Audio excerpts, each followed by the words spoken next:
Yeah.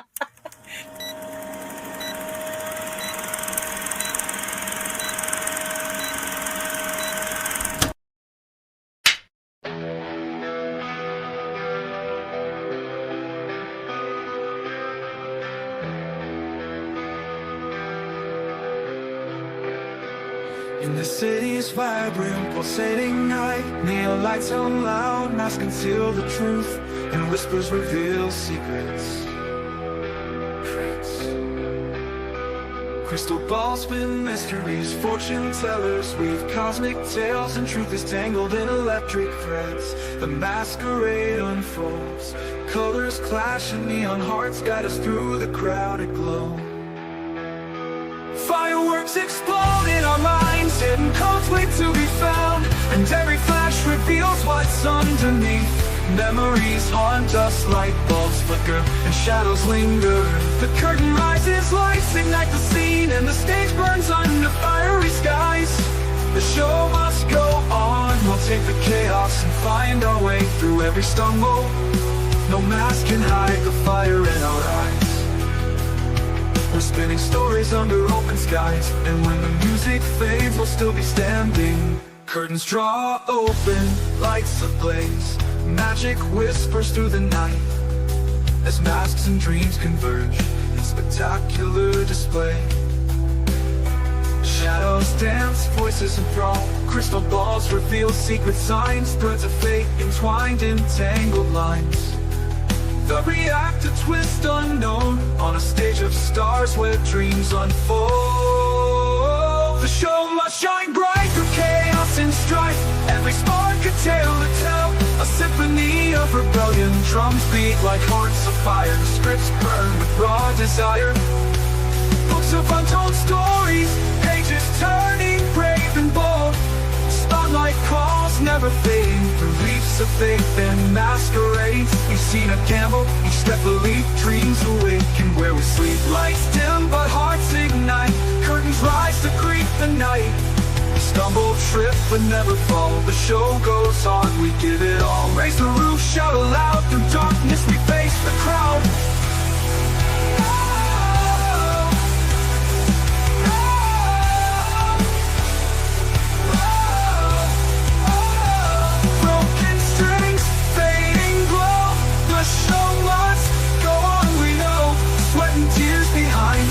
Dreams collide, we paint the stage with every scar. Each misstep makes us who we are.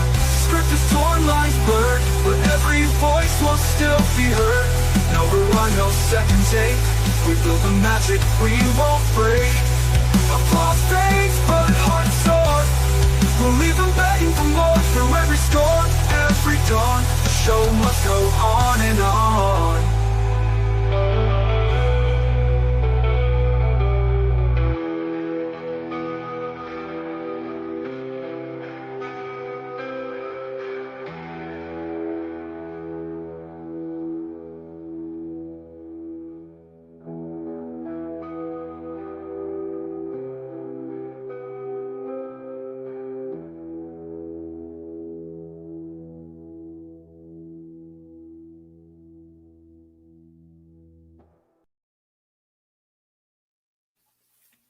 Well, hello everybody.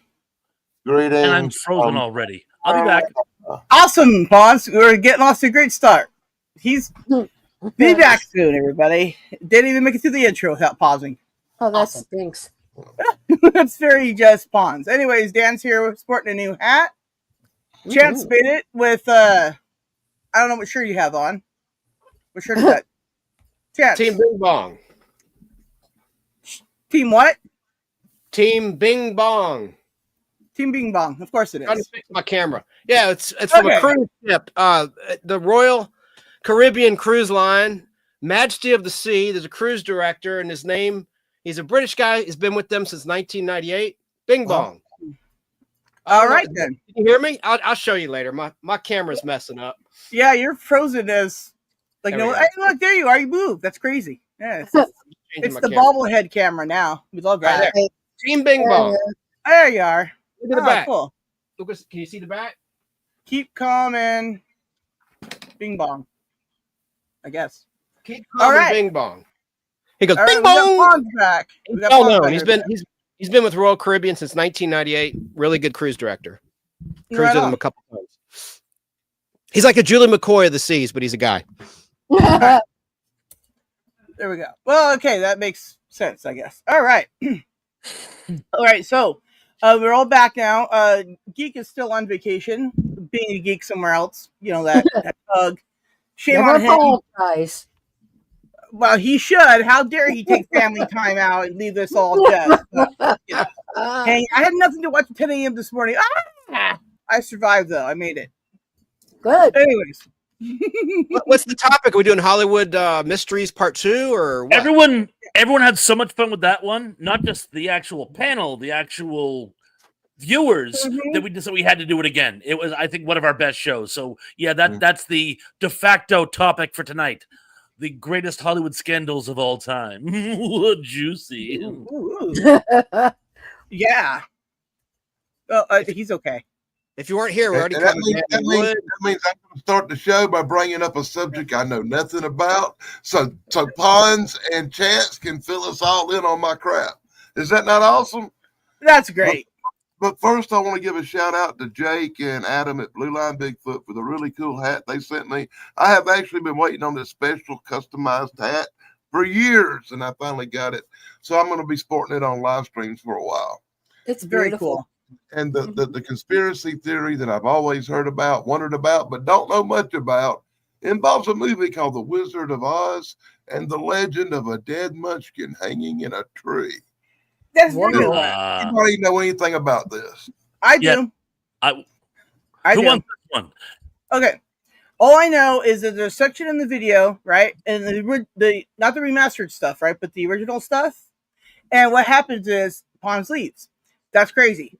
Anyways, but what happens is like just before the scene cuts after they find the Tin Man, you see somebody that looks like he climbs up the ladder, puts a noose on his neck, and just hangs there, right? Through the rest of the shot. Yeah, I found that out as a kid, and I showed it to all my neighborhood kids. Yeah, Wow. I started them on that. But I don't know. I was watching this show. I was watching this show, and they were talking about somebody had committed suicide, and they didn't know it, and they were hanging in the tree in the background of a couple of shots before they found the body. And I was thinking, I watched that movie called Under the Rainbow, and I did not see that in there. No, it was not. Right. But still, what is it though back there? Because they also said that it was a prop that got loose, right? My understanding is it was a counterweight for some of the staging.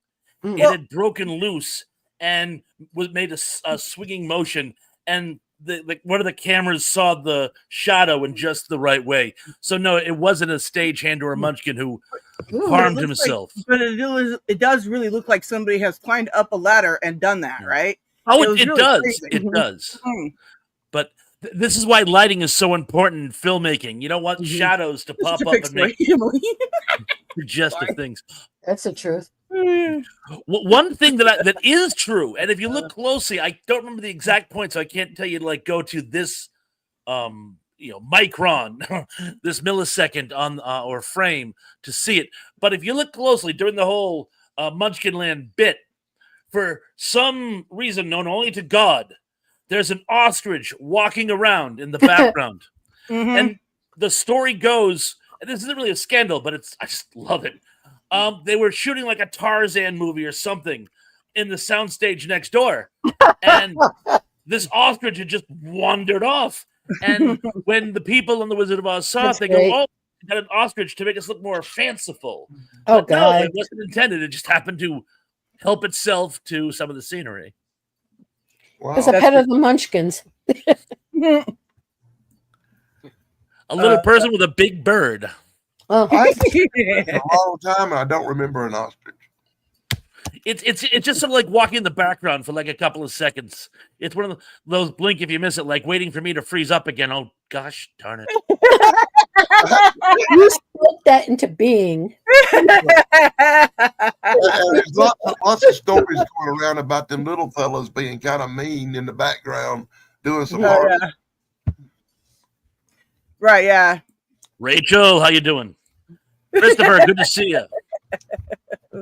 He's a ventriloquist. He can talk without Hey, moving. Rachel. Hey, Christopher. Yeah. That's just fantastic. Pause. You got to teach us that trick sometime. Okay. Yeah, The it's called bad ventriloquist. internet service. I've heard of Also, it. Sean Snark, welcome to the show. Might as well say a few other hellos. Lance, how you doing, brother? Let's see who it's. Fraser Ford, hello, welcome to the show. Johnny Orchard, good to see you. Hi, Move Rider. Yes, and I believe that if I missed anybody, I apologize, but I think that's everyone. Yeah. I'll give it a minute or two before I pop out again. It might just be a downward cycle. So, so it's like I'll leave it for a few minutes and maybe it'll be better later on. It's downward cycle, all right. Okay. Jesus. Leave him out of this. This is a tech issue. But he was one of my people. At least All right. he looks up looking dignified. You know. That's true. That's always helpful. Cool. All right, I was gonna type, but now my keyboard doesn't want to work on my phone. So sorry, everybody who just popped in my chat. I can't say hi to you. Hi, Susan. Susan. Yeah, I need Hi, to clean Billy. the memory Billy of my Cohen. phone. It's giving me too many When I'm on a problems. live stream, I don't type in the chat because I can assume everybody in the chat can hear what the freak I'm saying. Right, but I say hi to everybody in chat. It's Hi, everybody in chat. See, I just handled that. Me too. Whoa. Hey, everybody. Everybody. Good Hey. job. Okay. All right. Meanwhile, I want to push buttons. Anyways, and then Chance says hi everybody in chat as well. He's up on panel though, but he's still saying hi to everybody. He's a good guy. All right, and there we are. Oh look, and Chance is here twice. Look at it. Wow. How you manage to do that? Look at that face of his. Look at that face of his. I went to Aw. Thrashes. I said hi and Thrashes to the chat. And then I also on Well, my that's very good. chance acting demo. That's Oh, I'm a little under dang the it. weather. My voice sounds weird. Sorry about that. That's okay. We we understand. We know Friday went live for 300 hours. It was a really good show. I appreciated it. Gave Thank me you. something to do in between whatever I was doing, which I think I was watching Columbo. I like Mikey. My new guest, Mikey's really cool. He's gonna be on next week as well. We're talking about I enjoyed him. he's really cool. Short-lived TV shows, and he worked on several shows like What? yeah, he worked as a background actor on Highwaymen on NBC and a bunch of other shows, and he's a really cool guy, and I think he's a good talker, and I'm excited to have him back on Friday. He was like 7:30. really excited to be with you that day. I don't think he really wanted to go anywhere except to be with you. I know, and if I weren't sick, I would have gone 6 hours, but you know, I had to get to sleep. Me too. Unfortunately, I was starting to fall asleep towards the end. I'm like, bye, guys. I'm out. Hey, we're jamming. Very understandable. Hey, Waj. What's up, dude? Hey, we're jamming. I'm gonna have to go back and watch that. I missed the whole show. I wasn't at home. I was out. and Yeah, about. we noticed you weren't there. Hey, Emily Miller. To reiterate, we already talked about what the George Reeves. We talked about Marilyn Monroe last time. Anyone who wasn't here, we talked about Natalie Wood. And what other big ones did we talk about in terms of conspiracy? In case someone in the chat duplicates something we already covered. Well, the funny thing is, we started talking about Natalie Wood, but we didn't really go into much detail. Like, funny you should mention that, because there's one thing I wanted to mention that I never got around to, and I'm not saying he was involved. I'm just saying this is the weirdest part. The other guy on the boat was Christopher Walken. He and Natalie Wood had just made a film together. And supposedly it was a pretty good film, but the notoriety of this enterprise killed the film. It was a pretty... Todd does a review about it. Go ahead. Brainstorm, right? Brainstorm. Yes, exactly. That was her Which final was this film. like really cool kind of cyberpunk film. And my guess is that that's like how they decided to go on this little vacation together. They had just finished filming, or whichever. But Yeah. I've always found it really, really odd that Christopher Walken was on the boat, and yet after all these years knows absolutely nothing, supposedly. Who the other lady on the boat was, don't know. Somebody who was probably dating at the time, obviously. But I always thought that was a weird synchronicity there. You know what I'm saying? Was Ted Kennedy on I've never heard board? they were nothing. Ooh. Just kidding. Ooh. Too soon. Yeah. Too soon. Oh my. Mhm. Yeah, people made all these terrible jokes like, "Oh, wood doesn't float," and that's so uncool. So That insensitive. is for somebody Yeah, who's she's a little talented girl. as she is. It wasn't me making those jokes, guys. Right? She tugged on Santa's beard. Come on. Yeah, I mean, come on. I don't she want to never hear had- that. That was weird, Yeah. Chance. I don't want to hear about that. That's weird. The sad thing is she had such a tragic life. You Mm-hmm. think Natalie Wood, people kind of grew up with her. And then when you read her bio, it's like, whoa! The whole boat incident was like the least of her worries. Mhm. Yes. It was just the tragic end to a tragic life. And it's such a pity because she was so talented, brought so much joy to the world. Yes, she did. It was really, really tragic. And Thrasher speculation, Robert Wagner had something to do with it. Or was it Christopher Walken? Or did she just fall over accidentally if she were drinking? How many people were on that? How many people were on the boat? 5. Yeah. 2 couples and the captain. And the captain has been questioned several times over the years. Everybody seems to think the captain didn't know anything, so. I think it was a tragic accident. I think maybe she and Bob got into a fight. She just decided, I'm going to go home. Oh, they were definitely fighting, yeah. But trying to get the digging and splish. Yeah, I think it was more like she, how when you put people in timeout, right?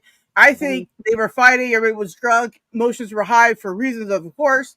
And then she went and probably went to go separate herself. And the only way to do it would be to go into the life raft and just calm down. But being drunk and afraid of water and everything, not a good combination. So, see, in the death certificate, I was told that it said death by misadventure. It's such a charming way of saying misadventure. I know. It sounds like a board game. It sounds like my life. It's one big misadventure. Oh, it's like a John Grisham novel. I have a friend named Steve who does a Hollywood death, and he does it upright. I mean, I hate to say it. His stuff is really good. Well, I must say, I remember when I was a kid, my dad had a rubber life raft that it was more for fun as opposed to an actual life raft. And we were towing behind the boat once, and I went to get in, and I had one foot in the boat. I thought it was fine. I let go of the railings and splish right into the water. Now, I was a better swimmer, so I was able to swim back to the boat. But it's really easy to fall out of those dinghies. You know what I'm saying? That's true. Drunk. My dinghy's bigger than your whole boat. Caddyshack line. Anyway. And then you want to get away from the situation, and then you just fall in the water, and nobody hears you screaming anyways because you already were screaming. Everybody's ignoring you now, right? It's a combination of Suckdom level 9. What else could have happened? What was the weather like? Were the waters choppy? Anybody know that? I don't know. I can't remember that much. No. My understanding was no. It was like a mill pond. But again, bear in mind the time frame we're talking about. This is the height of the whole party scene. Right. In addition to alcohol, there may have been some other recreational chemicals. Oh, yeah. But then you just mentioned the alcohol. So that's the thing you got to throw in there. Because, there was cocaine. There was everything. I think Thrash was avoiding saying that term, but that's okay. Yeah. Drugs are okay to state. It's okay. I like to give the benefit of the doubt and just talk innuendo and hyperbole. But yeah, Sarah, nail, head, bam. Yeah, everybody was on coke back then. I mean, look. If I were old enough, I would have been too. Okay. Colombian marching powder, we used to call it. There you go. What year was that? What year was that? 81? 81. Really? I thought it was like late 80s. I went to Catalina in the 80s. 81. So But one that I just saw something about this one too. So if you don't mind me opening, I'll open. No, yes. What is possibly, in my opinion, the most tragic Hollywood scandal, at least in my opinion, and that is what led to the death of Phil Hartman. Wow. His wife's drug addiction and subsequent. Oh, good one. And Annie's dick involvement. Hey, Thrash, it was November 29th, 81 when Natalie Wood died. I'll shut up. So thank you. I knew you'd know or could get it. But yeah, how sad. Phil Hartman's death. I don't know. Mm-hmm. He wasn't just an SNL cast member. He wasn't just a voice actor. He wasn't just a stand-up comedian. He wasn't just a sitcom actor. He was all those things and more. His career was really, really, really starting to boom. He was becoming like the next Milton Berle. He was doing documentaries. Mm-hmm. He was becoming a presenter. He was reaching icon status. And then he has this blowout with Bryn, who was trying to get sober, but failing miserably. And we all know what happened. And great segue because she was on cocaine. Segue. Yes. And she not only took him out, she took out herself as well while the kids were still in the house. And tragic as that is, the loss of Phil Hartman has left a rippling effect in the entertainment industry to this day. It left a hole that has never really been filled. And none so tragically pointed out as, remember his TV show at the time, News Radio? Yeah. They tried to replace him with his best friend, John Lovitz. Oh, yeah. It just got so tragically obvious. It was like when Joe DeRita tried to become a stooge. Yeah. It became so obvious how big a hole that was. And don't get me wrong, I love John Lovitz. I think he's amazing. He's very funny. He's actually one of the people, he's funnier in interviews, I think, than some of his appearances. He's just an all-around mensch.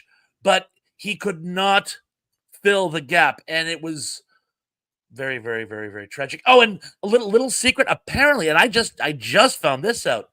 John Lovitz blamed the death on Andy Dick. Everybody does. Wow. Apparently, Andy Dick was sneaking Bryn coke. Yes. Oh, what a dick. Well, no kidding. Makes you feel any better. Andy Dick now is a streamer. Okay, there you go. The mighty have fallen. Also, he got arrested for grabbing a chick in Marietta by me. You know, Pons, everybody's probably going to be down on me for this. But I have never in my life did I like Phil Hartman. I could not stand that irritating man. And on top of that, if he irritated his wife half as much as he irritated me with his mere presence, I understand what. Well, he was one of those. I can understand that he was one of those people where their shtick was they were obnoxious, and some people find obnoxious funny. Some people find obnoxious. So I can certainly understand why some people. He did obnoxious funny. He did it well. I loved him as Troy McClure, right? I mean, that was what I remember him most for growing up, right? Simpsons. But he was like Spacely Sprockets and the Jetsons.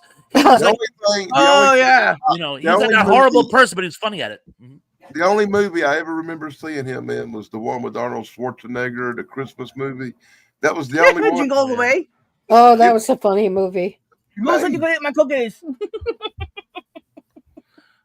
Oh, and I have to share this. You know how we were just talking about how John Lovitz absolutely loved Phil Hartman. Ed O'Neill, and I'm not going to be able to tell the story as good as he can, but Ed O'Neill tells a story. He had worked with Lovitz many times over the years, and right after, like literally the day after or so, Phil after Hartman died, he sees John Lovitz in a store or something. He goes, "Oh dear God, I should say something to the poor guy." And he goes up and he goes, "John, I'm so sorry for your loss." And John goes, "What?" And Ed goes, well, Phil Hartman." And John goes, "What about him?" And Ed goes, "Oh dear God, he doesn't know. No one's told him yet." Oh no. And Ed starts having like a panic attack where he's like, there's no way of doing this tastefully. I just have to like, and he goes, "Well, he died." And John goes, "Oh, that." Oh my God. I was in hysterics. I'm like, that is so sick and so wrong. I hope I have the courage to do that next time I lose somebody. So yeah. Oh, that. Yeah, that was just Tuesday. No big deal. Anyway. Yeah, right. Exactly. Yeah. Oh, hi, Keith. How you doing, brother? Yes. Well, it's like me. It's like, I know this wasn't any big brouhaha, but it's like, it's a death, and I feel the same way, when it's a celebrity death or whatever. I'm still very haunted by Ozzy Osbourne's death, and that was just recently. I'm still obsessed with Marilyn Monroe's death, which was a scandal. I mean, I'm obsessed with the death of Hugh Hefner. That's on my head. It's like all Hugh these Hefner, people. very interesting person. Like Joan Crawford too. I mean, she and Bette Midler had scandal between those two, if anybody did. Has anyone seen the behind the scenes making of the film Whatever Happened to Baby Jane? No, I wanted to. I'd like to. Tell us about it. It's really, really Susan Sarandon, who's a kookaburra, plays Betty Davis, and she does an absolutely outstanding job. And Jessica Lange plays Joan Crawford, and she is outstanding. And it's so funny. There were like so many like little scandals. Like for example, Victor Bono was gay. Exactly, King Tut, Man from Atlantis, Jimmy Gutowski's father in Taxi, my personal favorite role. Yeah, but he was gay at a time when you couldn't be out. And apparently he was in a gentleman's club. And I mean that literally. It was a club where gentlemen could meet other gentlemen. And he got busted. And the two of them went and like basically bribed him out of jail. And I never knew that story. But there were a whole slew of like these little things that happened. And yes, they did have a rivalry between each other. And that was exacerbated by the studios. And that's amazing. But all the little Hollywood secrets that also occurred at the time. It's just an absolutely amazing story. The actual story behind Whatever Happened to Baby Jane, in my opinion, is more interesting than the actual movie itself. Yeah. It is pretty cool. Thrash, we have a club like that here in Atlanta. It's called Swinging Richards. Wow. I don't want to ask what they're swinging. What's short for Richard? Dorks. Oh, no, I get it. I get it. Yeah. They're swinging their dorkster, man. We got it. Right. Okay, sorry. There's some Andes in here, if you know what I'm saying. Guys, guess what happened? This is so sad. 11 years ago tomorrow, and this falls into a Hollywood mystery, in my opinion. Someone took their own life. I won't say the word because it flags YouTube and all that. Robin Williams. Oh, yes. It's the 14th anniversary of Robin Williams. Years already. It was 2011. Is my math right? That'd be 14 years. 11 years. 11 years. It happened in 2014. It's 11 years. 11-year anniversary of Robin Williams. Dang. Fortunately, leaving this earth. And so why it's a mystery is no one can understand depression, right? I'm not a clinical psychologist. I studied psychology in college. I'm definitely not an expert, but is it a chemical imbalance? Is that you're always on? He was always on, it seemed. People that knew him said he couldn't turn the comedy off. He always had that high energy. And I don't know if that had something to do with it because he was still working. He was doing those night museum movies. And I mean, it wasn't like his gigs ran out, but maybe it was something in his personal life with his marriage. Who knows? But what a talent Robin Williams was. My understanding, at first, I just wanted to mention my granddaughter was a huge fan of his, and she was absolutely devastated. We were actually in a local, I don't know if you guys have 99 restaurants where you are, but they're like a local, it's like a family pub situation. And that's where we heard the news, and she was we got hundreds of restaurants here. Da-dum-bum. Naughty boy. But this is actually called the 99 Bar and Grill, but I don't think they have any outside the Northeast. But regardless, my understanding is what he had was similar to dementia, where his functions were starting to go. And if you remember the story of Ernest Hemingway, which actually would qualify for today's show, but the story of Hemingway is he was a man who had such great command of his thoughts and his intellect, and his mind was so important to him when it started to go. He simply couldn't reconcile it. Right. And I honestly I think that was it. I think he couldn't. Plus, he had a series of ailments. He couldn't sleep because he had bladder control issues. More sympathetic I cannot be. He was in chronic pain. He Get that chronic pain. Oh yeah, me too. You know, I met a man. kid who was a friend of mine in high school, I still see him from now and then. We had lunch not too long ago. He actually told me a story when he was out in Hollywood. He hung out with Robin Williams once, and he was an incredibly nice man in real life. Oh gosh, how sad. He just wanted to stop the deterioration, stop the pain, and just wanted it all to go away. I mean, that's what I've heard in all the accounts I've read. But Emily Miller made a really good point. She said that some of the perkiest people are the saddest. Yeah, Tears of a Clown. That's what that song's all about. I mean, it's really sad. We'll miss Robin Williams. Nanu, right? Mork from Mork, where I first discovered him or noticed his talent, and he did all those great films, of course. I mean, World According to Garp, that one's underrated, I think. Anyway, I mean, name your favorite. I like Mrs. Doubtfire. I mean, there's so many. We could go on and on and on. I mean, there's so many great Robin Williams. Jumanji, the original Jumanji, that was fun. I don't like Jumanji, but I liked 1 Hour Photo. Okay. And hey, Thrash, you ever see this movie Shakes the Clown? He had an uncredited speaking part as a mime, and it was hysterical. Wow. Bobcat Goldthwait starred in that movie. And that is a bizarre movie about clowns versus mimes, and it's just an off-the-wall R-rated comedy. I recommend.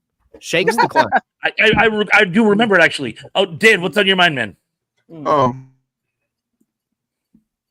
My favorite movie is one called The Survivors with Walter Matthau and Robin Williams and Jerry Reed.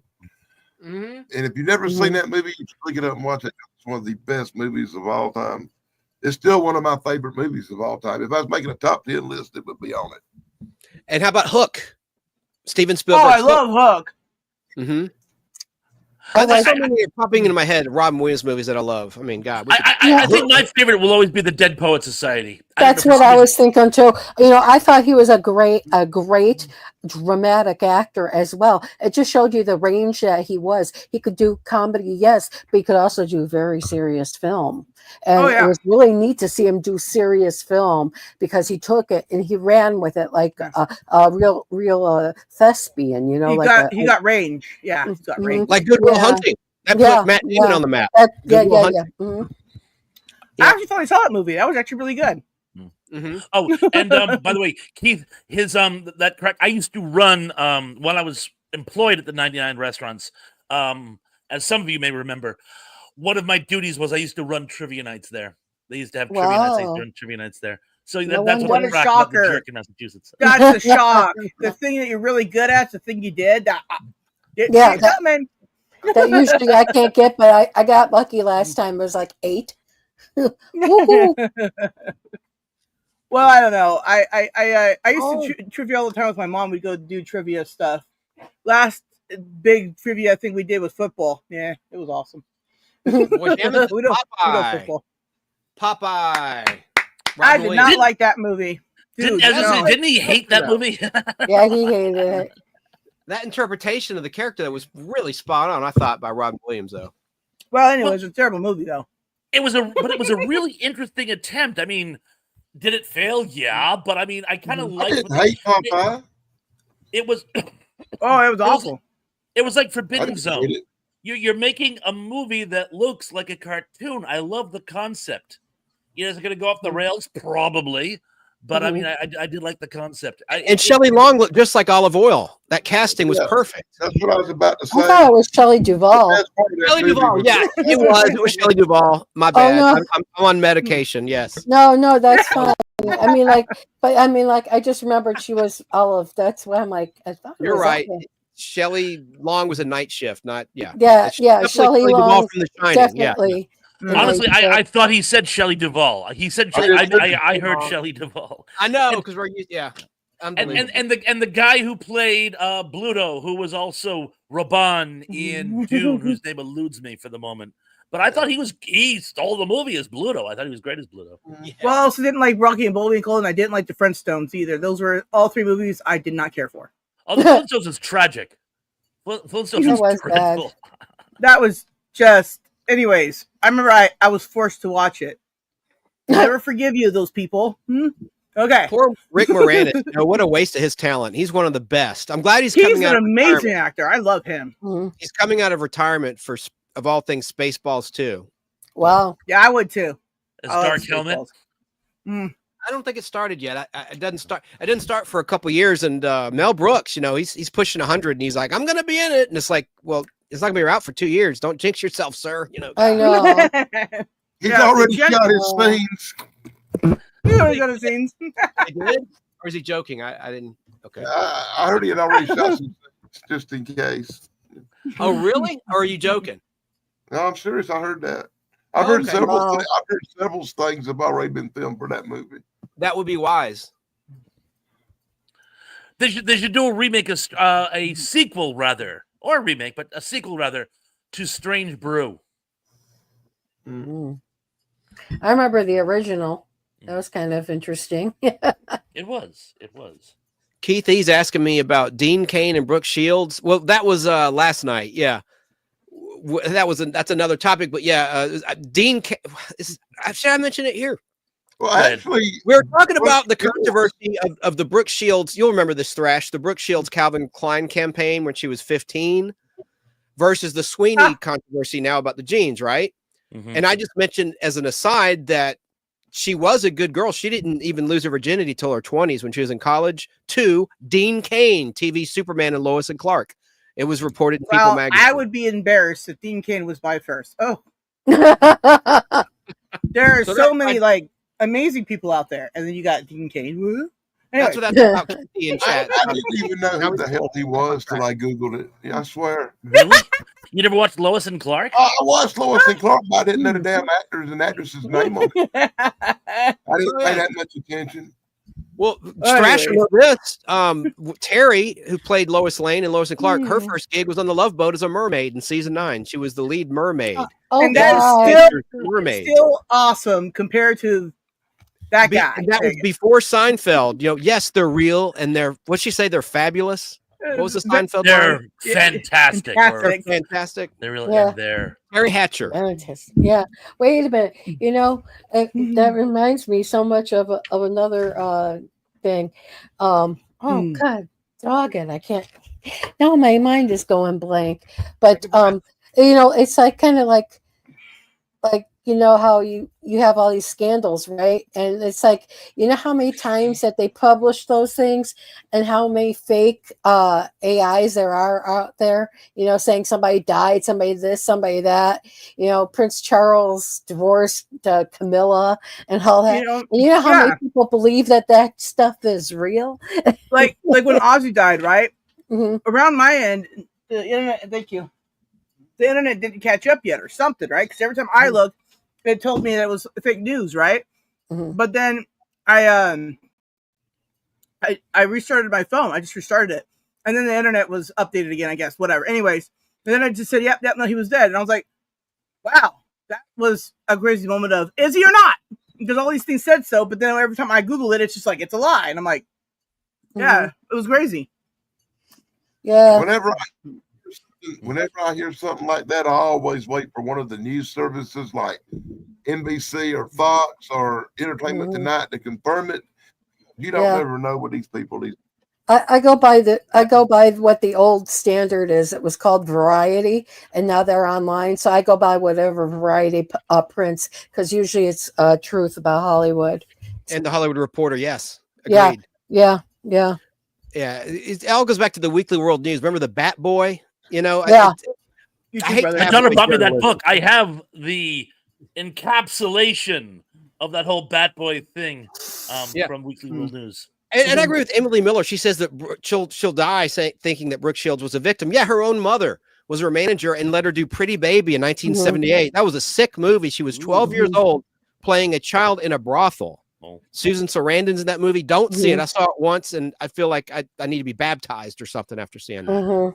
Oh my! And then she did that communion movie, Alice, Sweet Alice, where she was like a psycho, stabbing people's toes off in the shower, and that's and then the Blue Lagoon when she was 15, the same year as the Calvin Klein campaign. Anyway, I digress. So back on track. Yeah, like I say, Brooke mom, Shields qualifies as a Hollywood scandal. I think so too. Not her. What happened to her? Yeah, not in a death way, but just in a creepy or strange, bizarre way. Yeah, most definitely.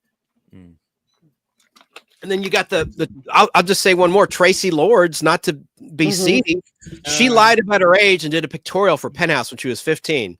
In the infamous issue with Vanessa Williams, when Bob Guccione, the publisher of Penthouse, published the photos that were taken years before she was crowned Miss America in 1984.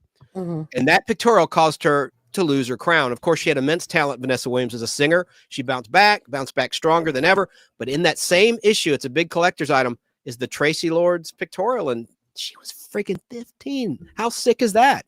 Now, she did that to herself. And she, of course, became a legitimate actress in Melrose Place and in other things. She's on the convention circuit. But that's creepy as hell, too. Yeah, that is. But like I say, Brooke Shields' mom was like your average Hollywood mama. You know, she's like Gypsy Rose Lee. You know, she's like, you know, everything that Brooke did was to please her, to get her to say, "Oh, good, Brooke," pat on the head, kind of a deal. You know, because she probably was not getting that from her mother in real life. And she looked like she was brainwashed by her mom. If you watch interviews, like they would be on Phil Donahue in like the late 80s, early 90s together. Watch that. Look at the control that her mother had over her. Yeah, like if you said the wrong thing, you know, God help her. Oh, yeah. Wow. She pimped out her own daughter. Let's just be honest. Trash. Yeah, well, people are gross. Anyway. There's an old saying, I wouldn't wish Hollywood on an enemy. And it's funny when you hear some of the tragic stories about what people endured in Hollywood. It's like it looks like a dream factory, but in reality, it's more of a nightmare. And there's plenty of stories to support that. Well, yeah, and it's nothing new. Jackie Coogan in like the 30s, and his parents were exploiting him. Robert Stack, not Robert Stack. Robert the guy from Mulholland Drive, Lost Highway, the guy for Beretta, help a brother out. Blake. I knew it was Robert something or other. How could I forget Robert? But yeah, Robert Blake. He was exploited too. So it's not Gary Coleman. Right. Oh yeah, definitely. More recent. Got robbed by his parents. Yeah, you know, literally. the youngest son in the Tim Allen TV show Tool Time, right? His parents took all his money from him. Sent it on all kinds of dumb shit that he got. The good-looking one? No, the youngest brother, the younger one. Right. Yeah, his parents stole everything from him. Thrash, are you going to say something more about what's his face? Robert Blake? Oh no, just that he was exploited by his parents when he was younger. He went on to become another scandal. Chris Rock had the best line about him. His defense was he went out to get his gun. Oh man! And Jackie Coogan, for those that don't know, he was the original Uncle Fester in TV's Addams Family. Before that, he was in Our Gang, wasn't he? Yep. Yes, just like Robert Blake was. Yes, he was. And this one will really blow your mind. His first wife was Betty Grable. Are you sitting down? Yes. Uncle Fester was married to Betty Grable. Does that? That's funny. And Our Gang is the Little Rascals too. And Jackie Cooper, the director of Superman the movie and an actor, he was one of the Our Gang kids, Little Rascals kids. No kidding. That Jackie Cooper. Anyway. Crazy. What comes around goes back around. Yeah. Miller does the backstroke. So, who else? Who else has got a Hollywood scandal?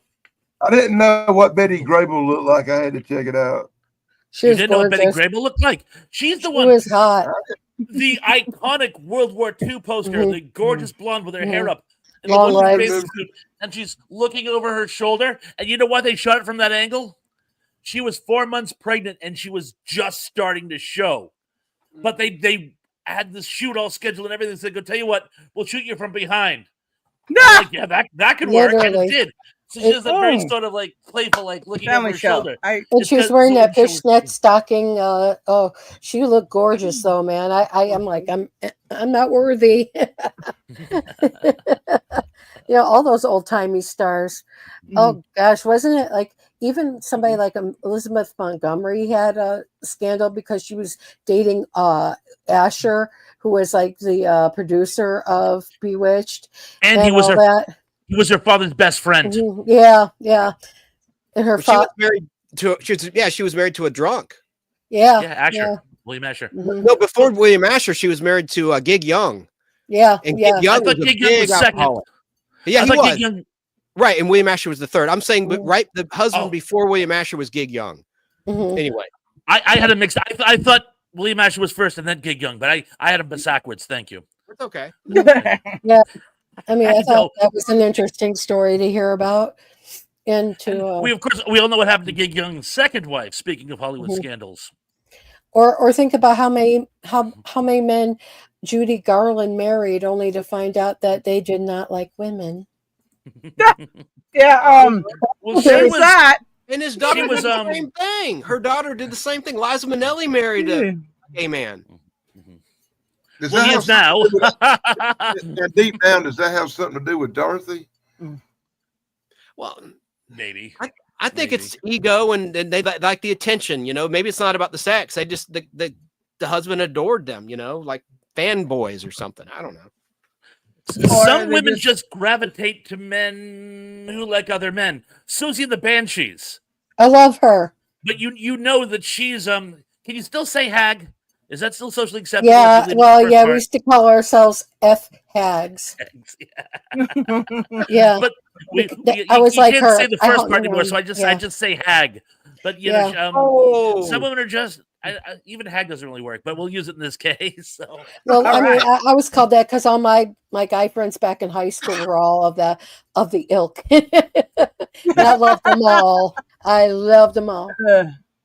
Emily Miller, I agree. Robert Foxworth was the best husband Liz Montgomery ever had. Mm-hmm. He creeped me out in The Omen Part 2, but I digress. Oof. His acting, he was so cold in that. That movie scares the hell out of me. Sorry. Mm-hmm. Every time I think of The Omen 2, I think of a certain presidential child. Anyone else? Hi, Tim. Yep. It like he's a little taller, but I'm like, oh my god, it's sorry. Sorry. I probably shouldn't say I'm going to disappear tomorrow. Okay. Oh no, I've said too much. They're watching you. That's scary. I myself love the government. I have songs about that, so I don't love the government. They know it. Ixnay on the government K. Yeah, come at me, bro. Big Brother's There's someone listening knocking to at my you. door. I'll be right back. Hey Dan, do you have one? You have a Hollywood scandal? We already talked Dan. about OJ last time. We covered OJ Well, Simpson. I think it's Is Tracy still going? are we telling you? We're Tracy? done. Okay, I'm good. then you're good. I just want to make sure you It's got that. Sarah's turn. Whose turn is it? I lost track. It's just kind of a free for all. But yeah, Okay. Dan, you've been strangely quiet for a change. You go.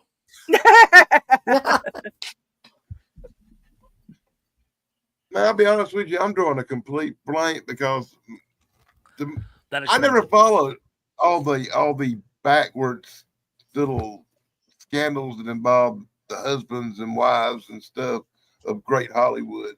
I watch movies and I know a lot about movies, but I don't know about the backdoor stuff that goes on. But the biggest scandal I can remember was when I found out Rock Hudson wasn't exactly the Rock. Yeah. You know that was Did a we big talk- scandal. What about River Phoenix? You want to talk about that one? When we found out about, like I said, when we found out about The Rock, Hudson, and Jim Nabors being gay, it kind of blew my mind a little bit. I heard believe it or not, a lot of people did not believe that Liberace was gay. Oh, really? Yeah, a lot of women fell in love with him. A lot of the housewives back in the day fell in love with him. It's because you look like a throw pillow. I fall in love with throw pillows too. What? And Not like there's anything wrong with being gay. I have lots of speaking friends. Seinfeld, not that there's anything wrong with it if we weren't, but didn't Liberace's personal assistant, and I always say personal assistant, I'm doing my whole producer. Orson. Didn't he try to sue him for refusing to adopt him? He sued him for alimony because he lived with him. Well, it was funny because when I remember as a kid, I thought it was so funny. I go, well, let's pretend that they actually are, shall we say, involved. Why would you want him to adopt you? It was actually the perfect plan. The only way you can make me your heir is if I am your legal heir, because there was no intermarriage between people who were of the same gender at the time. Did I say that correctly? Yes. These days, yeah. Like, I think I said that right. But anyway, It's all very so- confusing. You're right. but that was actually a Hollywood scandal. Liberace actually got sued by his personal assistant. I needed to do the Yeah. air quotes there. I just had to. No, and he, his personal assistant, Liberace took him to his plastic surgeon to give him a sort of a look like his, so that they would kind of blend together. And I thought that was creepy. I concur. That is creepy. That's very creepy. Yes, I'm kind of speechless on that one. Yeah. His When name you was strike me Thornton or speechless, I something mean, like that. that's pretty speechlessable. Yeah. Yeah. You made me speechless. I really want to bring up my guy, I guess, to bring up something conspiracy wise and relevant to what's going on now would be like the recent passing of Hulk Hogan. The man had conspiracies in every decade. In the 80s, he had a steroid conspiracy. In the 90s, he had a affair conspiracy. And in the 2000s, he said the M-word conspiracy. While having an affair, he did two at once. He got it too far in the last one. Some people I'm surprised you attention. didn't mention Jesse Ventura, because Jesse Ventura kind of went off the rails with his conspiracy buff persona. Tim in chat, UFO man, he met Jesse Ventura before, I believe. Really? Yeah. Wow. Like, I remember because Tony Atlas was my favorite wrestler when I was a kid, and he and Tony Atlas had this rivalry going for. Because remember how they always used to have they'd have one particular rival that they would dwell on. They were rivals for a while. I'm making a point never to say nothing bad about Jesse Ventura. He's a slight bit mental unstable, and I'm afraid he might come after somebody. Is he still alive? Yes. Yeah. Oh, okay, thank you. Because I know he was like a big shot, like a governor or some mayor. If you want to see Jesse Ventura, he's on the Saturday night main event wrestling every couple of months on NBC. I used to like it with Chris Jericho. Oh. What wasn't Chris Jericho in First Gulf? Wasn't he in the Marines or the First Armor or something like that in First Gulf? Anyone? I think so. All I know is he was good looking. Chris Jericho? Yeah, the wrestler Chris Jericho. Yeah. Oh, he was gorgeous. He's not my type. My type. Never in the military. Oh, he wasn't. All right. I might be thinking of somebody else. I am. When he was a kid, like 17 or 18, he come into wrestling for Jim Cornette in Smoky Mountain Wrestling. It was like 92, and he was a kid then. I know pretty much his whole career. He's in AEW wrestling right now. Really? He's still doing it? Yeah, Wow. Yeah. Sadly, 50-something years old and still wrestling. Oh, my. And he has a rock band called Fuzzy. Would you consider the whole shenanigans with Jerry Lawler and Andy Kaufman a scandal because it was all staged? On Late Night with David Letterman, right? Exactly. Neck brace? Yeah. Mm-hmm. The fake neck brace. Yeah. The fake that was brace. That's what put Lawler on the map. The sad part is people believe that shit was real. Yeah, some still do, even though Lawler came out and admitted it. That it's no, we got together. In fact, if I understand correctly, Kaufman approached someone in the WWF first, and they said no. But then I guess Jerry Lawler, who was in the Texas Federation or the Southern Federation. No, what it was first Kaufman got brought to the attention of Vince McMahon Sr. in New York. And he said, hell no, we would never do nothing like that. But a guy named Bill Apter overheard the conversation, and he published a wrestling magazine. He said you should go down to Tennessee and talk to Lawler. And he sent Andy down to talk to Lawler, and that's where all that came to be. Wow. And that's what put Lawler on the map. Literally, it put Lawler on the map. Yeah. I don't know. Jerry Lawler was already before that happened the biggest wrestling draw in that area. He was. Yeah, but he became national after the whole Kaufman incident. He was a superstar. in that area.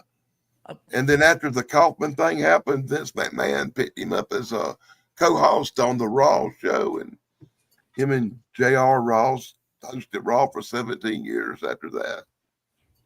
Wow. See, I thought this was kind of. Oh, sorry. I used to do backyard wrestling back in my high school days. It was a lot of fun. Wow. Yeah, I got lots of scars. Gosh, you're a strong lady. Right. Anyways, it's because I could pick up most of the guys. It was a lot of fun.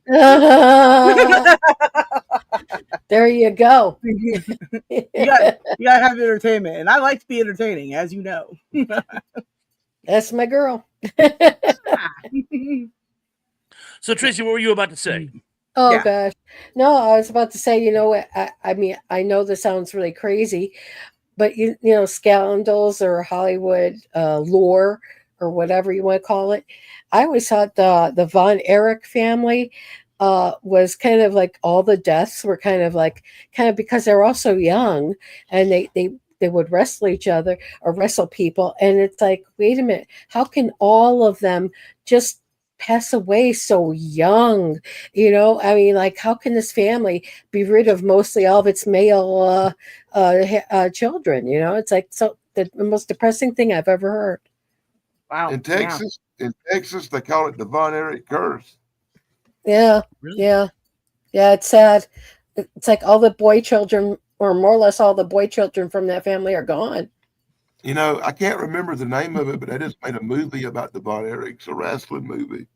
Mhm. Really? I didn't know that. Just come Man, out. what like, about Chris Benoit? Wasn't the guy that had roid rage and killed his whole family or something? Yep. Mhm. Yeah, supposedly. There's a lot of mystery. Mhm. Yeah. There's a lot of questions about that. You know. Mm. We need Columbo to solve that case. Just one more thing. Yeah, There's that's Beautiful. fun. Chance is Columbo. If they ever did a revitalization, Chance should be Columbo, because he's forever going, I'm going to end my show, but just 20 more things. Well, if he's Columbo, then I'm Nero Wolf. Oh, God. Okay. William Conrad. That makes me Vivian Vance. I'm not gonna be Murder She Wrote, Jessica Lansbury. I'm not gonna be her, because everywhere she goes, these people are dead, and I don't want to be that person. So Stop inviting her. Stop inviting her. Don't invite her. They're bringing that back with Jamie Lee Curtis. She's going to be the new, not Mrs. Columbo, but Murder She Wrote. Jessica Tandy. What's that character? Yeah. Jessica Fletcher. I love Murder She Wrote. I've seen all the episodes. Oh, shit. I liked her in this. I liked her in Sweeney Todd. Oh, well, Sweeney Todd was. I love the play Sweeney Todd, and I hated the Johnny Depp version. I like the Johnny Depp so version. much. Free Country. A lot of people did. Well, But he the was thing doing the about thing he's good Sweeney at, being Todd, weird. the thing that you have to get right in Sweeney Todd is it's a comedy. Sweeney is he's off balance. He's sort of I'm coming to get you. Yeah. And Johnny His Depp played it whispers. as this miserable, brooding sort of, oh, I'm so angry at the world. Yeah. And it was like having somebody who was off their Prozac. You know, I'm like, no, he brought no life or depth to it whatsoever. Helen Bonham Carter, I think, did a competent job as the Lansbury role. But Johnny Depp, he played it too dark. And I don't know if he was going through his divorce with her at the time or what his malfunction was. But he killed it for me. And I'm sorry, because I love Sweeney Todd. He was married to somebody who pooped in a bed. He was probably just really upset. Ooh. Heard. I heard about that. We all heard about that. Yeah, we heard about that all day long. It was funny. I got a list of some that qualify under set accidents. One is Jeffrey Hunter, who was the original captain in Star Trek, and he played Jesus Christ himself in King of Kings. He had a terrible set accident where he died. I don't know if this is necessarily a mystery. I didn't know that. Yeah, Jeffrey Hunter. That and his wife made him turn down Star Trek, by the way, which led to after being cast as Captain Kirk. Yeah. She says, "No, you're a movie star. You don't want to do TV." But really quickly, Jeffrey Hunter, he died in Spain in November of 1968 to film a movie called Cry Chicago, a story about the Chicago Mafia. And Hunter was injured in an onset explosion when a car window near him, which had been rigged to explode outward, accidentally exploded inward. And he sustained a serious concussion. And according to Hunter's wife, Emily, he went into shock on the flight back to the USA after filming and could not speak. He could hardly move. And after landing, Hunter was taken to Good Samaritan Hospital in Los Angeles, but doctors could not find any serious injuries except for a displaced vertebra and a concussion. And on the afternoon of May 26, 1969, Hunter suffered a hemorrhage while walking downstairs at his home in Van Nuys, California. He fell, fracturing his skull. He was found unconscious and taken to Valley Presbyterian Hospital, where he underwent brain surgery. He died about 9:30 the following morning at the age of 42. Jeez, Louise. Too young. There's that one. And then Very, very sad. How about John Eric Hexum? You want to speak to that, Thrash? You remember the show Cover Up? Yes. John Eric Hexum, he was playing Russian roulette with a gun rigged with a blank, put it to his head, pulled the trigger, and it killed him. You're very close. You're very close. That's almost my wife had a crush on him when she was a teenager. Who didn't? Of course. But but anyway, what had happened was they were on the set. Wow. And there was some problem. I don't think it was a It was a 44 Magnum revolver. Yes, it was. And it was a prop.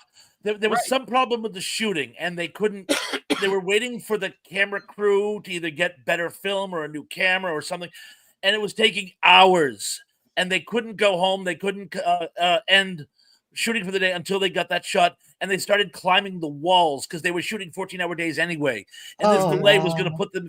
And they started getting really antsy and hysterical. And Eric comes up with a brilliant plan. I'm going to do some tomfoolery to sort of lighten the mood, get everybody laughing. And he goes, "Yes, I can't take it anymore."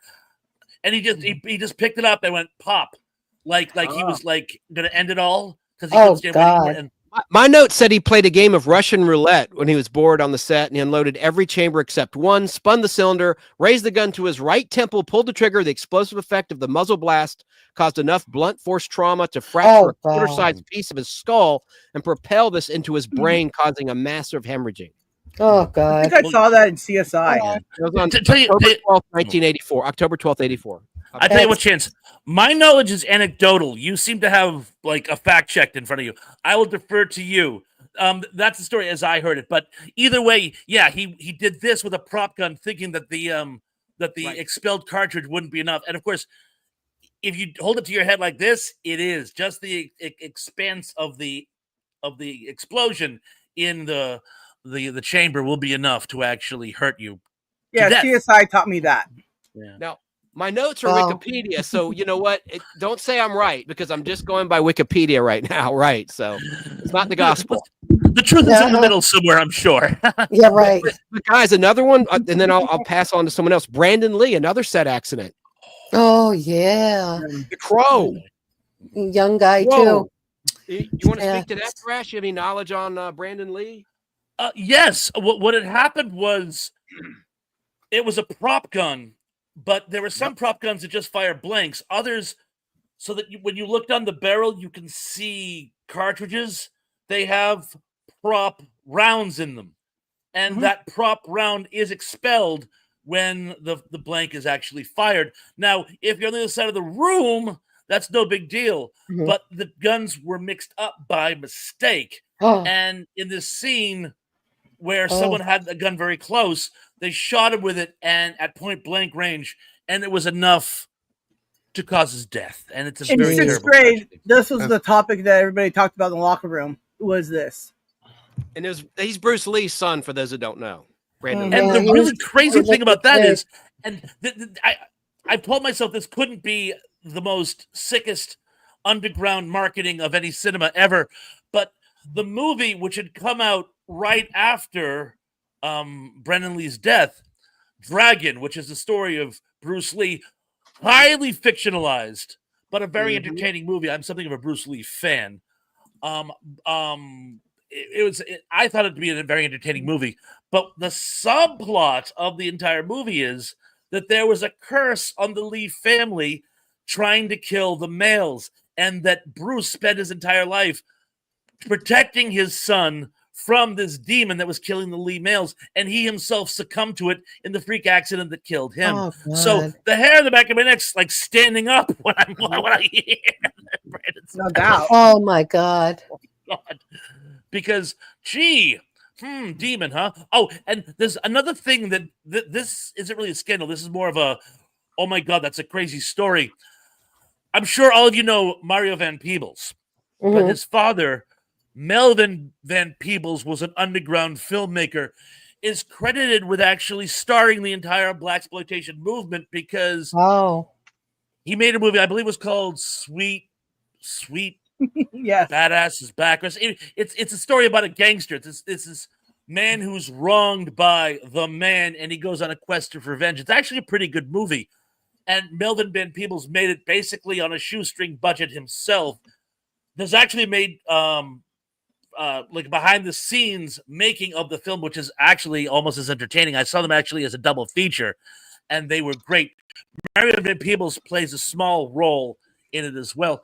But long story short, in the making of this film, he actually got real gangsters to have walk-on parts because there's a lot of shootout scenes in urban settings and that type of thing.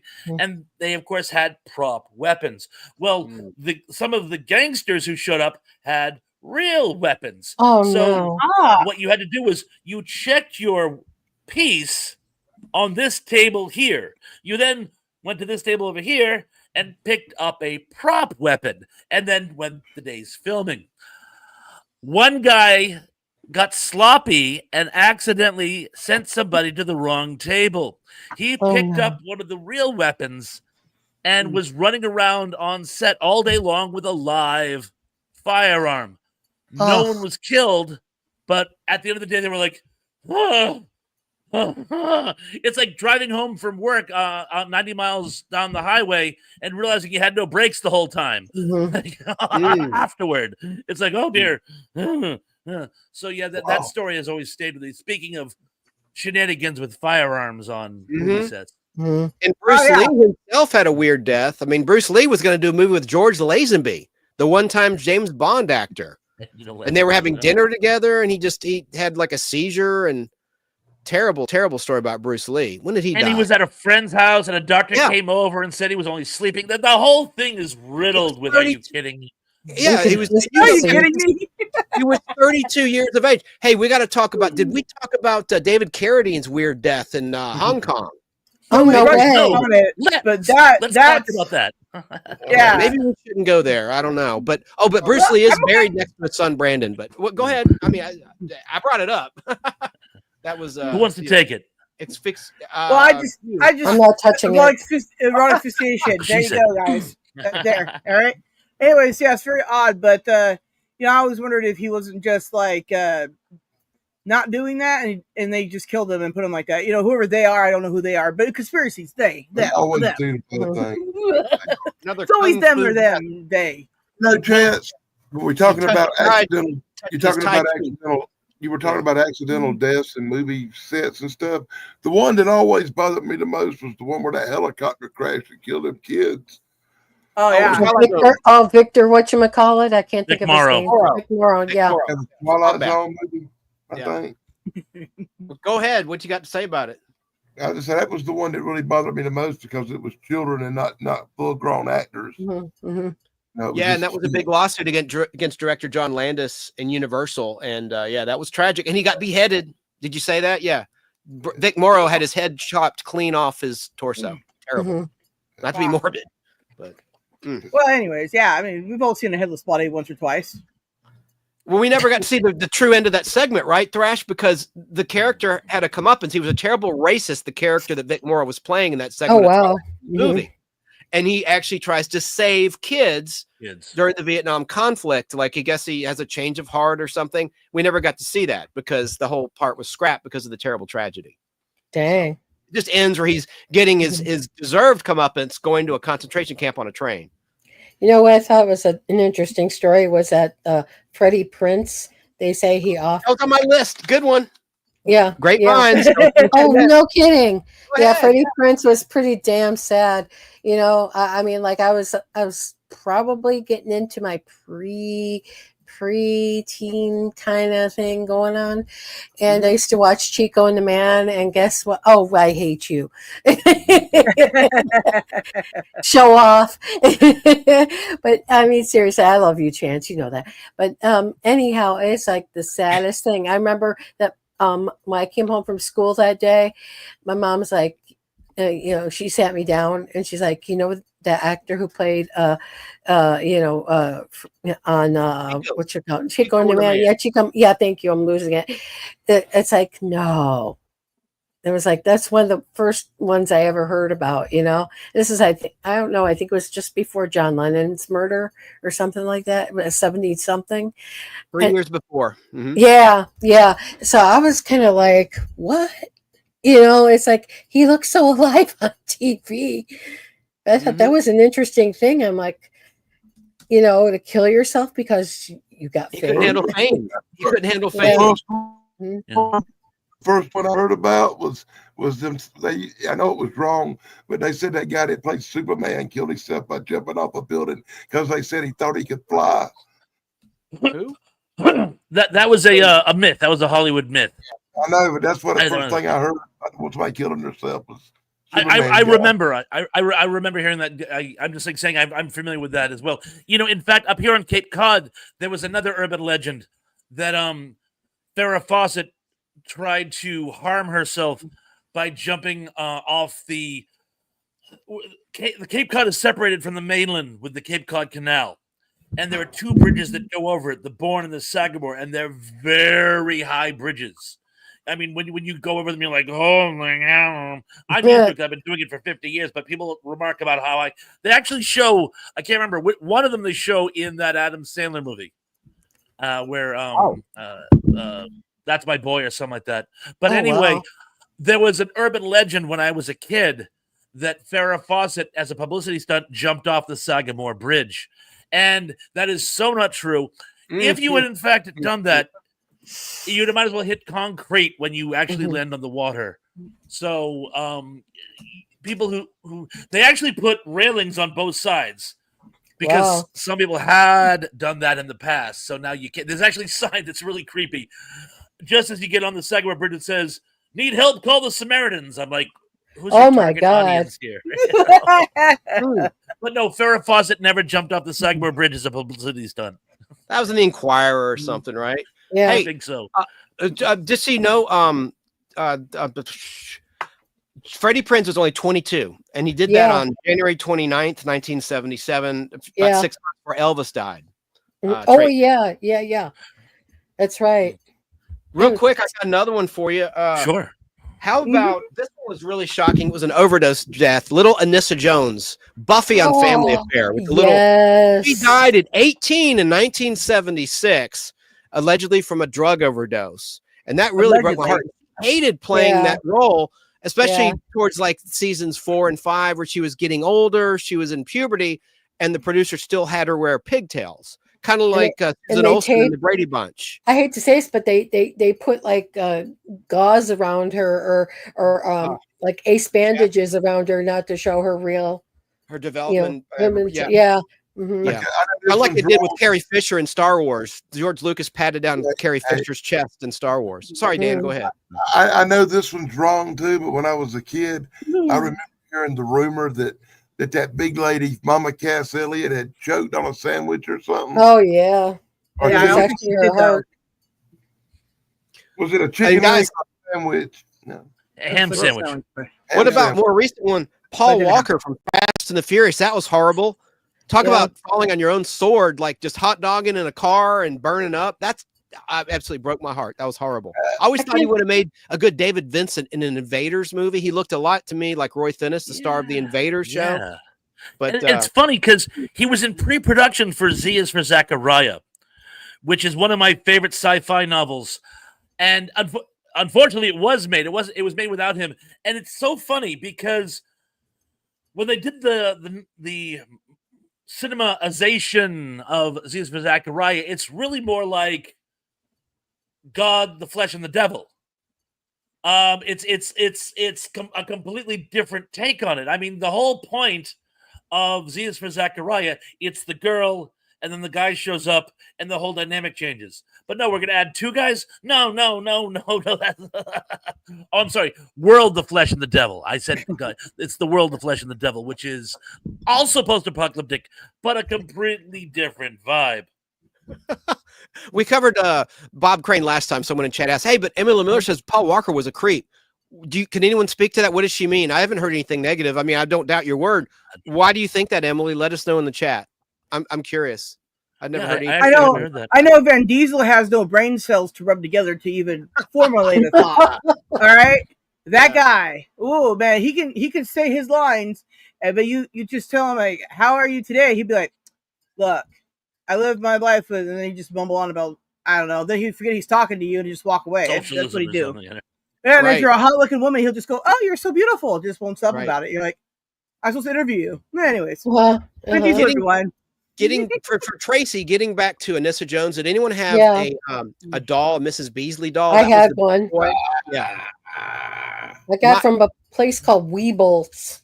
My girlfriend had one autographed by Anissa Jones because her dad played Chip on My Three Sons. Oh God! And get this though, she put it in a box in her basement, and they had like a minor flood, and it got damaged, and it got damaged and like got moldy and stuff. But it was signed to Samantha from Anissa, signed like in 1971 or something. Can you believe Emily that? says Walker dated a 16-year-old when he was 33. Oh, okay. So he went R. Kelly. Okay. I didn't know he was in the R. Kelly club. Sorry. I didn't know. That counts. That's creepy. That counts. That's gross. Yeah. I brought up Tracy Lords. I'm not cool with that. I'm not. Swear Me to God. Nor am I. But I'd rather kill a kid than sleep with one. I'm just saying. I hate to say this, but men used to do that and more. Always lie about their age to get in the army. We'll say what? There used to be, it's like guys. They'd always lie about their ages just to get into the army to fight. That's true. That's true. Mm-hmm. Yeah, most people just lie to get into a bar, though. That's way cooler. And Danny, what were you saying? Yeah. Never mind, man. No, go ahead. On that note, I want to thank everybody for coming tonight. It's been great. I love you, Dan. Mm-hmm. I mean, my comment about I'd rather, kill a kid. I don't. Yeah. I love kids. I love kids.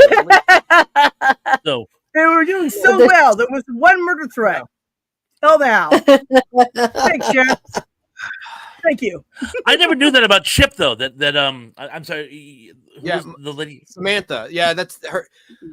All right, Samantha, she's in New York right now, getting it's for a health reason with her dad.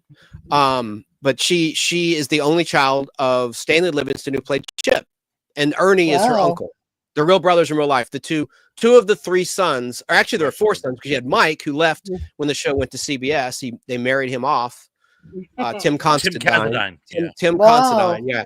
And because the show went from ABC to CBS.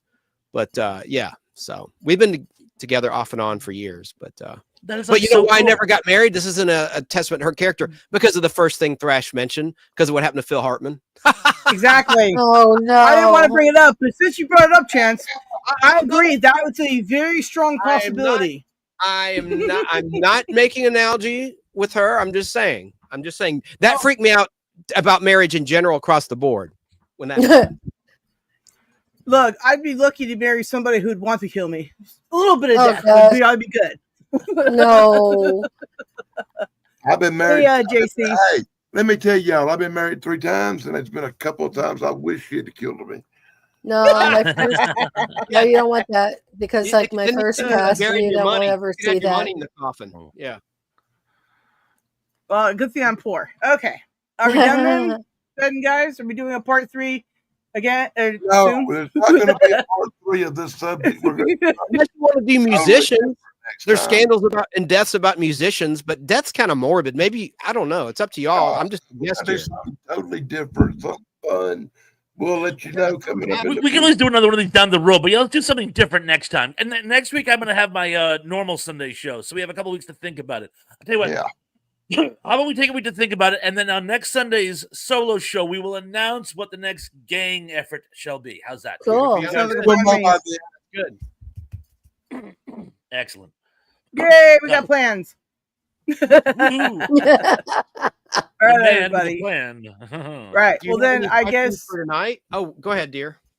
I was just gonna say, anybody got? You said you got show Friday, Chance, right? Yeah. Friday with Mikey. We're talking about TV shows that are memorable that lasted 2 seasons or less. Part 2. Awesome. It'll be I know we're all Friday looking forward night, to that. August 15th at 7:30 Eastern time, 4:30 Pacific time. Actually, I love 7:35 TBS time, 7:35. And this week's Thursday's topic is 80s. Cool. Maybe we could stay on subject for something or not. Whatever. Anyways, I'm so doing a Thursday would be live. great. Yeah. When are you doing the live? I'm doing live on Wednesday afternoon. All right. Cool. Probably Check about out Tracy 1 or as well. 2 in the Eastern time zone. I don't know what time that is, so I'll just watch my phone. All right. And Dan. I hope And I'm Dan. not nothing until Thursday. Okay. Then we will regroup Thursday, everybody. Yeah, Thursday. Thursday. Right. Super. All right. Then I guess I'm going to end the show. Everybody, thank you for coming. Good to see everyone. Trying to hit everybody's the things in here. And Jamin and everybody who dropped links, thank you for that on my end. And I'm going to hit the end stream button up here. Okay. Bye. Ciao for Thanks, now. Pat.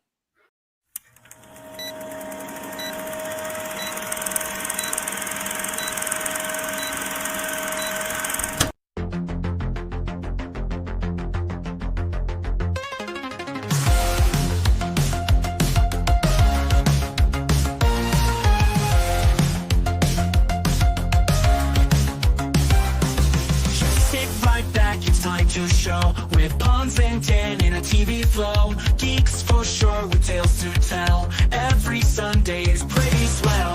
Good times here, you'll want some more. Remember days you can't ignore. Kids and family, friends so dear. Join us now, the crew is here. On the art of the save the world with Sarah at their side. Oh go, Sunday's fun with joy and cheer. Flip side, flip, flip, so revere.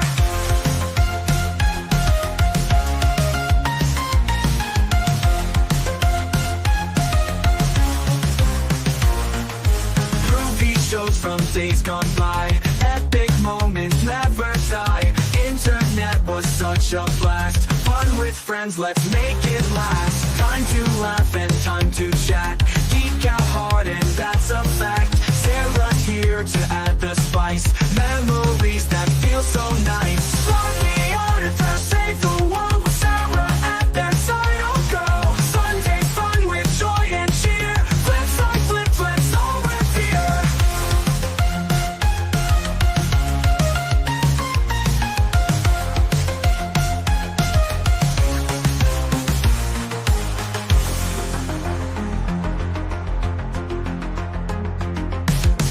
Sara Thrash save the world with Sara at their side. Oh girl, Sunday's fun with joy and cheer. Flip side, flip, let's all revere.